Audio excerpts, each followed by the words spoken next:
ब्रह्मज्ञानी महापुरुष अवर्णनीय होते हैं,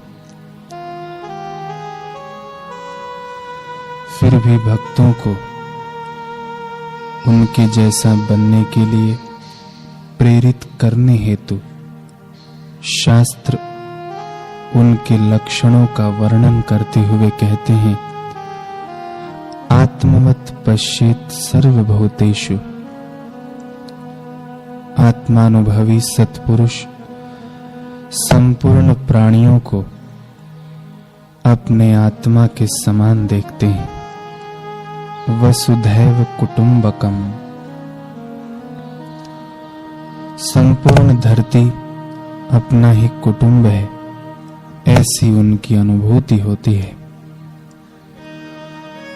लोक मांगल्य के उद्देश्य से सदा भ्रमण करते रहना लोक संतों का सहज स्वभाव होता है।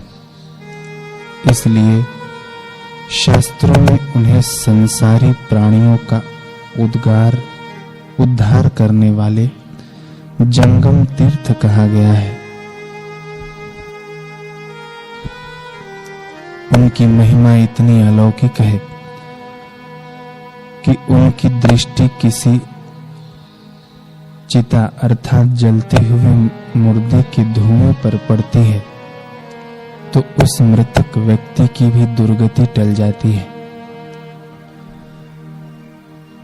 वे किसी वृक्ष के नीचे बैठकर विश्राम करते हैं तो उसका भी उद्धार हो जाता है। ऐसे ही एक प्रसंग श्री रामानुजाचार्य जी के जीवन में आता है। एक बार श्री रामानुजाचार्य जी अपने कुछ शिष्यों के साथ यात्रा कर रहे थे। वे किसी वन में एक सघन पीपल वृक्ष के नीचे ठहरे। जब आचार्य स्नान आदि नित्य कर्मों से निवृत्त हुए तब उन्होंने शिष्यों को आज्ञा दी, प्रपत्ति की सामग्री एकत्रित करो।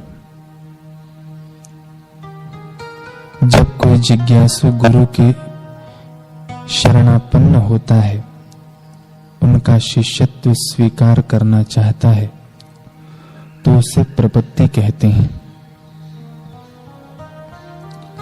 आचार्य की ऐसी आज्ञा सुनकर शिष्यों को बड़ा आश्चर्य हुआ कि यहाँ घोर जंगल में प्रपत्ति अर्थात दीक्षा के लिए कोई भी व्यक्ति तो दिखाई नहीं देता।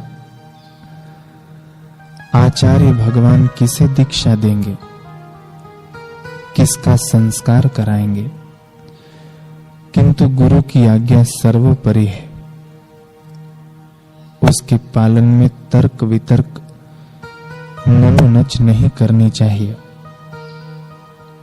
यही सोचकर उन्होंने चंदन, अक्षत आदि सभी उपयोगी वस्तुएं यथाक्रम सजाकर रख दी।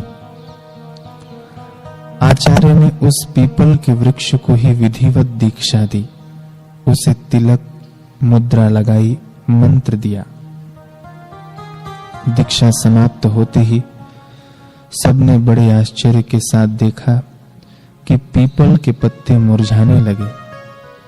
वह क्रम क्रम से सूखता हुआ सर्वथा सूख गया। तब शिष्यों की समझ में आया कि आचार्य ने पीपल को दीक्षित करके उसे कृतार्थ किया है। महापुरुषों के द्वारा कैसी अहेतु की करुणा कृपा बरसती रहती है। जो महापुरुष घन या क्षणिक सुषुप्ति में स्थित जीवों को दृष्टि या सानिध्य मात्र से सद्गति प्रदान करने का सामर्थ्य रखते हैं, यदि उनके हाथों में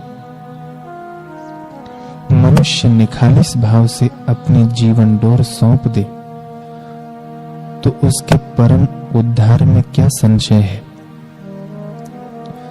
जितने यज्ञ हैं, तप हैं, तथा और भी दान धर्म तीर्थ व्रत हैं, ये सब जीवों को अभय देने की 16वीं कला के भी समान नहीं है। और मनुष्य जन्म प्राप्त जीव को अभय पद की प्राप्ति तभी